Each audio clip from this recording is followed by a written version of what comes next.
Hello! Hello, my dear. Welcome po or welcome back sa ating channel. My name is RJ, your tarot card reader, at ang gagawin natin ngayon is yung daily reading natin.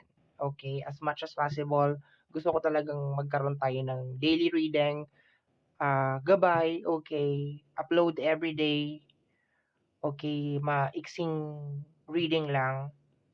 And timeless 'tong reading na 'to. So, sa tamang panahon, sa tamang oras, hahanapin ka ng reading na ito, okay?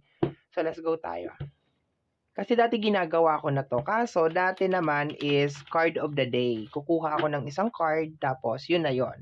Ngayon kasi parang gusto kong gumawa talaga ng spread, okay? Ano yung possible na mangyari ngayong araw na 'to, okay? Yon. Let me see. Tingnan natin.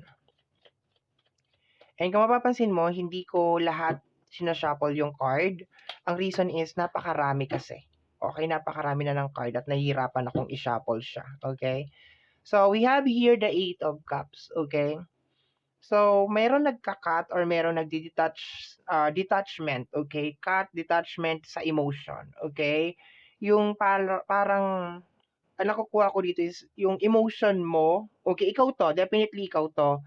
Um, Nawawala yung dating mapagmahal, yung dating maunawain, yung dating laging nandiya 'pag may oras na may kailangan, kaibigan mo man 'yan, kapamilya mo man 'yan, okay? Nawawala 'yun, parang nagpe-fade siya. In short, parang nawawalan ka ng gana, parang gano'n ang nakukuha ko sa card na ito, and mas pinipili mo na parang lumayo or parang umiwas sa isang energy, yun ang nakukuha ko dito. Pero sa card na 'to, my dear, na napakalakas ng energy na napo-fall out yung love, nawawala yung love, okay, nagpe-fade yung love, okay, yun ang nakukuha ko sa card na 'yan. Tingnan natin.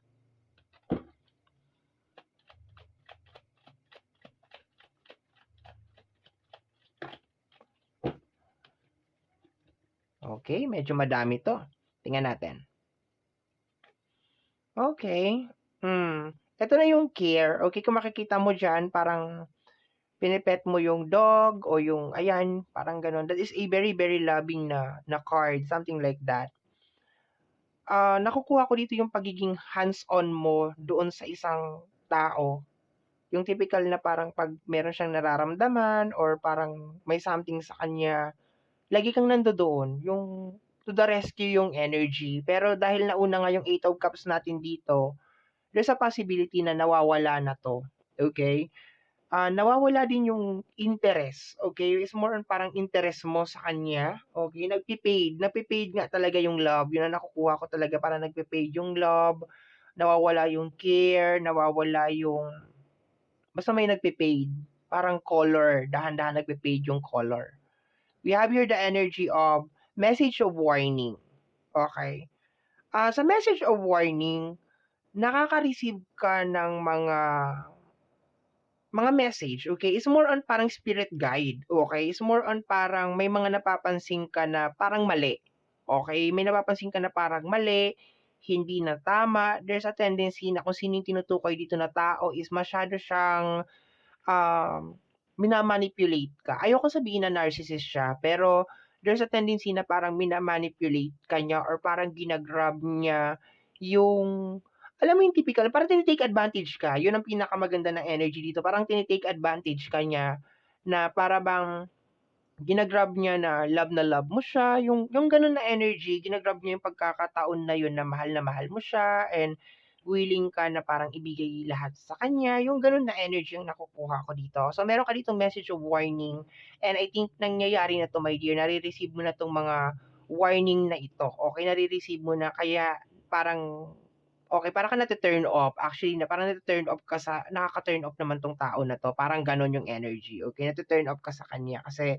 parang may nakikita ka na something off or hindi hindi tama. Okay, let me see ano yung nasa likod. We have here the energy. This more on parang conversation. Kung hindi ako nagkakamali, ito yata yung chariot, okay? Um, yung focus niya, my dear, is parang wala na sa'yo. Okay, yun ang nakukuha ko dito, my dear. Yung focus niya is para kang nagiging third wheel na lang, yung parang ka na lang nagiging option, yung parang gano'n.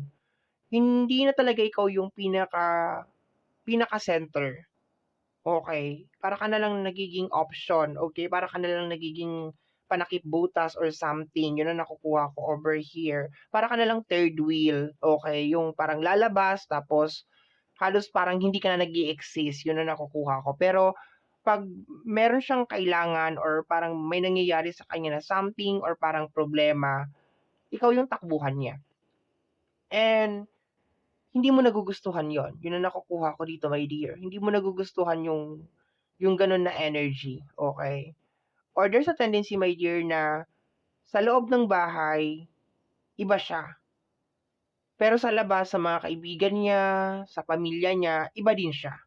Kumbaga parang mas okey siya sa labas, pero pagdating sa loob parang napakarami ng nangyayari, okey? Something like that. Yun ang nakukuha ko dito. Let me see. Dagdagan pa natin, my dear. Kumbaga sa ibang tao, okey siya. Let me see. Aayusin ko 'tong card na 'to bukas. Kasi ang daming naka-flip. Kung hindi bukas, baka mamaya pagkatapos ng reading. Kasi ang daming naka-flip na card, ang daming naka-reverse. What is this? Message of peace. Okay, gusto mo ng kapayapaan. Gusto mo muna ng time out sa tao na 'to. Okay, pangit man sabihin, ayoko man sabihin, pero may pagka-narcissist yung energy niya. Okay, may pagka-narcissist siya. Okay, so kung gusto mong malaman yung deeper meaning ng narcissist, okay, research mo na lang, hindi ko na ipapaliwanag dito. Pero ano siya, parang gusto niya umikot lang yung mundo mo, yung tama, gusto niya na umikot lang yung mundo mo sa kanya. Yun ang nakukuha ko dito. And hindi mo nagugustuhan yun, my dear. Pagkasama mo siya, parang yung utak mo laging magulo. Parang walang katahimikan yung utak mo, my dear. Yun ang nakukuha ko dito. Walang katahimikan yung utak mo. Parang lagi kang nag-iisip, laging napapuzzle yung utak mo, laging parang may puzzle, parang may palaisipan, okay? Para siyang napakalaking puzzle. Yun ang nakukuha ko dito, my dear. Kailangan mo siyang buuhin, okay? Yung nakukuha ko dito. And mas pinipili mo, my dear, sa araw na 'to na yung katahimikan. Gusto mo maging tahimik. Gusto mo na malayo sa kanya as much as possible. Uy, okay. Gusto sumali ng card natin na isa. Hindi ka pwedeng sumali. Sa ibang ano ka, sa ibang reading ka, okay? Tingnan natin. Let me see. What is this? Evidence. Ayan na nga, 'di ba? Sinasabi ko na kanina. May mga nakikita ka na parang mga ano, mga red flag. Okay, yun ang nakukuha ko. Mga red flag sa kanya, mga hindi tama, okay. Na bakit pagdating sa iba, sa mga kaibigan mo, sa pamilya mo, okay ka. Pero pagdating sa akin, laging may ano, alam mo yun, laging may, bakit hindi patas? Parang hindi patas yung treatment. Yun ang nakukuha ko. Like pagdating sa akin, parang kailangan kitang alagaan, kailangan kitang intindihin, kailangan kitang, yung mga ganun na energy. Okay. Tapos there's a possibility pa na nababaliktad yung sitwasyon. Kahit siya na yung may mali sa connection ninyong dalawa, ikaw yung kinakailangan mag-apology, ikaw yung manghihingi ng tawad, yung parang ganon. We have here the energy of physical pain. O yun lang. Hopefully not. Hopefully not, my dear, ha. This is a big no-no para sa akin. Ayoko to. Yung nananakit sa loob ng connection or sa loob ng relasyon. This is physical pain, hindi naman to emotional pain. Pero pwede naman, my dear, na nag-undergo ka ngayon ng emotional pain and then parang nako-convert lang siya sa physical pain, okay, na parang may mga sumasakit sa katawan mo, parang gano'n kasi nga nai-stress ka, so nananakit yung mga kasukasuan mo, something like that. Pero I'm just hoping and praying, my dear, na hindi nananakit tong tao na to kasi kung nananakit tong tao na to, doon pa lang umalis ka na, okay? So merong physical na pain. Pero there's a tendency na there's a tendency, my dear, na kaya na merong physical na pain because of may something inside you. Okay, meron kang mga bagay na parang matagal mo nang gustong sabihin sana sa kanya pero hindi mo masabi-sabi dahil alam mo 'yun, iniisip mo yung feelings niya, yung siya, yung emotion niya, okay. iniisip mo siya. Okay, iniisip mo siya. Iniisip mo yung magiging impact nung mga sasabihin mo, okay, sa kanya. Iniisip mo. Okay. So, kasi merong heart tapos meron siyang parang tinik, tapos mayroong sword, okay. So, tingnan natin. Last card na tayo. Tingnan natin.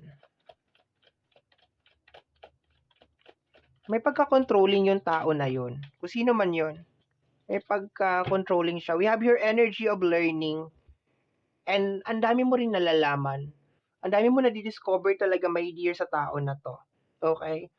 For some of you, baka makaramdam din kayo ng parang pagsisisi, ganon. Pagkainis sa sarili ninyo kung bakit ganon, bakit hinayaan mo, okay?